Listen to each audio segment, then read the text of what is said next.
Constable కనకం. ఈ మధ్య కాలంలో ఇలాంటి మూవీ ఎప్పుడు నేను చూడలేదు. మూవీ నాకు చాలా బాగా నచ్చింది. కానిస్టేబుల్ కనకం. ఎందుకంటే ఈ మూవీ నేను ఓటీటీలో చూడడం జరిగింది.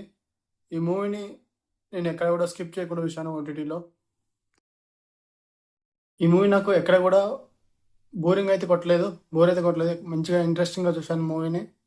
చాలా ఎంజాయ్ కూడా చేశాను మూవీని. స్టోరీ అలా ఉంది. చాలా సస్పెన్స్ థ్రిల్లర్ గాను, చాలా థ్రిల్లింగ్ గాను, చాలా ఎంగేజింగ్ గాను ఉంది మూవీ. మనకు బ్యాక్గ్రౌండ్ స్కోర్ కూడా చాలా బాగుంటుంది.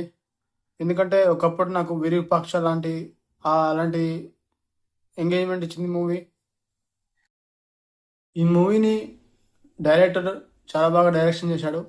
ఎందుకంటే ఈ మూవీ చాలా అంటే మనకు ఎక్కడ కూడా మనం ట్విస్టులు కానీ అవి కానీ ఊహించలేము. అంత బాగుంటుంది మూవీ. స్క్రీన్ ప్లే కూడా చాలా బాగుంది మూవీలో. స్క్రీన్ ప్లే కూడా మనం చాలా బాగా ఎంజాయ్ చేస్తాం. సో ఫైనల్గా చెప్పాలంటే మూవీ నాకు చాలా బాగా నచ్చింది. ఇంకా ఈ మూవీలో యాక్ట్ చేసిన వర్ష బొల్లమ్మ, అదేవిధంగా రాజీవ్ కనకల, ఇక మిగతా వాళ్ళు కూడా చాలా బాగా యాక్ట్ చేశారని చెప్పొచ్చు. ఈ మూవీ మొత్తం ఒక 5 డేస్లో జరిగే ఒక స్టోరీ అని చెప్పొచ్చు. మూవీ స్టోరీ విషయానికి వచ్చేస్తే ఒక ఊరిలో జాతర జరుగుతుంది. సో జాతర టైంలో అదేవిధంగా అంతకుముందు కూడా ఈ మూవీలో అమ్మాయిలు మిస్ అవుతూ ఉంటారు.